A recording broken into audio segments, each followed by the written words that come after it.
आऊज़ु बिल्लाहि मिनश्शैतानिर्रजीम बिस्मिल्लाहिर्रहमानिर्रहीम रब्बि इश्रह ली सदरी व यस्सिर ली अमरी वहलुल उक़दतम मिन लिसानी यफ़क़हू क़ौली। बिस्मिल्लाहिर्रहमानिर्रहीम इन्नल्लाह व मलाइकतहु यसल्लूना अलन नबी या अय्युहल्लज़ीना आमनु सल्लु अलैहि व सल्लिमु तस्लीमा। अल्लाहुम्मा सल्लि अला मुहम्मदिन व अला आलि मुहम्मद कमा सल्लैता अला इब्राहीम व अला आलि इब्राहीम इन्नका हमीदुम मजीद। अल्लाहुम्मा बारिक अला मुहम्मदिन व अला आलि मुहम्मद कमा बारकता अला इब्राहीम व अला आलि इब्राहीम इन्नका हमीदुम मजीद। अस्सलामु अलैकुम व रहमतुल्लाहि व बरकातुहू। अल्हम्दुलिल्लाह, आज हम हज़रत ज़करिया अलैहिस्सलाम की एक और दुआ पढ़ेंगे जिसका ज़िक्र कुरान पाक में आया है। कुरान पाक सूरह मरियम आयत नंबर 2 में अल्लाह ताला फरमाते हैं, ये तज़किरा है उस रहमत का जो तुम्हारे परवरदिगार ने अपने बंदे ज़करिया पर की थी। आगे आयत नंबर 3 है, ये उस वक़्त की बात है जब उन्होंने अपने परवरदिगार को आहिस्ता आहिस्ता आवाज़ से पुकारा था। आयत नंबर 4 है, उन्होंने कहा था कि मेरे परवरदिगार, मेरी हड्डियां कमज़ोर पड़ गई हैं और सर बुढ़ापे की सफ़ेदी से भड़क उठा है, और मेरे परवरदिगार, मैं आपसे दुआ मांगकर कभी नामुराद नहीं हुआ।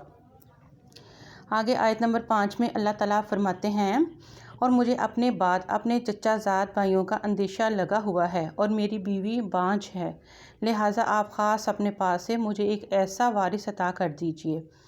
आयत नंबर 6, जो मेरा वारिस भी हो और याकूब की औलाद से भी मिरास पाए, और या रब उसे ऐसा बनाइए जो खुद आपका पसंदीदा हो। आयत नंबर 7 है, आवाज़ आई कि ए ज़करिया, हम तुम्हें एक ऐसे लड़के की खुशखबरी देते हैं जिसका नाम यहया होगा, और उससे पहले हमने उसके नाम का कोई और शख्स पैदा नहीं किया। आयत नंबर 8 है, ज़करिया ने कहा, मेरे परवरदिगार, मेरे यहाँ लड़का किस तरह पैदा होगा जबकि मेरी बीवी बांझ है और मैं बुढ़ापे से इस हाल को पहुँच गया हूँ कि मेरा जिस्म सूख चुका है।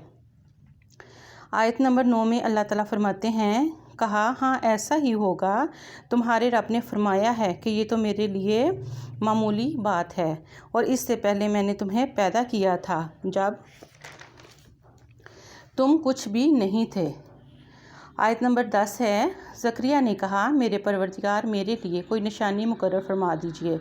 फरमाया, तुम्हारी निशानी ये है कि तुम सेहतमंद होने के बावजूद 3 रात तक लोगों से बात नहीं कर सकोगे। आयत नंबर 11 है, चुनाचे वो इबादतगाह से निकलकर अपनी कौम के सामने आए और उनको इशारे से हदायत दी कि तुम लोग सुबह शाम अल्लाह की तस्बीह किया करो। सूरतुल अंबिया आयत नंबर 89 में अल्लाह ताला फरमाते हैं, और ज़करिया को देखो जब उन्होंने अपने परवरदिगार को पुकारा था।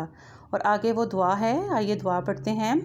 बिस्मिल्लाहिर्रहमानिर्रहीम रब्बी ला तज़रनी फ़र्दन व अंता खैरुल वारिसीन। तर्जमा, या रब, मुझे अकेला यानी बे औलाद ना छोड़िए और आप सबसे बेहतर वारिस हैं। आयत नंबर 90 में अल्लाह ताला फरमाते हैं, चुनाचे हमने उनकी दुआ कबूल की और उनको यहया जैसा बेटा अता किया, और उनकी खातिर उनकी बीवी को अच्छा कर दिया। यकीनन ये लोग भलाई के कामों में तेज़ी दिखाते थे और हमें शौक़ और रौब के आलम में पुकारा करते थे, और उनके दिल हमारे आगे झुके हुए थे। सूरह मरियम की आयत नंबर 12 में है, फिर यहया पैदा होकर बड़े हो गए तो हमने उनसे फरमाया, ए यहया, किताब को मजबूती से थाम लो, और हमने बचपन में ही उनको दनाई भी अता कर दी थी। आयत नंबर 13 में अल्लाह ताला फरमाते हैं, और ख़ास अपने पास से नरम दिली और पाकीज़गी भी, और वह बड़े परहेज़गार थे।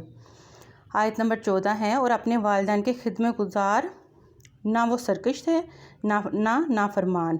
आयत नंबर 15 है, और अल्लाह ताला की तरफ से सलाम है उस दिन पर भी जिस रोज़ वो पैदा हुए थे, और उस दिन पर भी जिस रोज़ अब इन्हें मौत आएगी, और उस दिन भी जिस रोज़ उन्हें ज़िंदा करके दोबारा उठाया जाएगा। ये देखिए माशाल्लाह, ये कितनी प्यारी दुआ है। और ये जितने भी लोग जो हैं, बेटियां बेटे तो अल्लाह ताला की नेमत होते हैं, जिनको भी लेकिन बेटे की ख्वाहिश हो या औलाद की ख्वाहिश हो तो इस दुआ को कसरत से पढ़ा करें। ख़ास तौर पर फ़र्ज़ नमाज के बाद इसको मामूल बनाएं कि इस दुआ को अपनी दुआओं का हिस्सा बनाएं। तो मिलेंगे इंशाल्लाह अगली वीडियो में, इजाज़त दीजिए। सुब्हानकल्लाहुम्मा व बिहम्दिका अशहदु अल्ला इलाहा इल्ला अंता अस्तगफिरुका व अतूबु इलैक व मा अलैना इल्लल बलागुल मुबीन।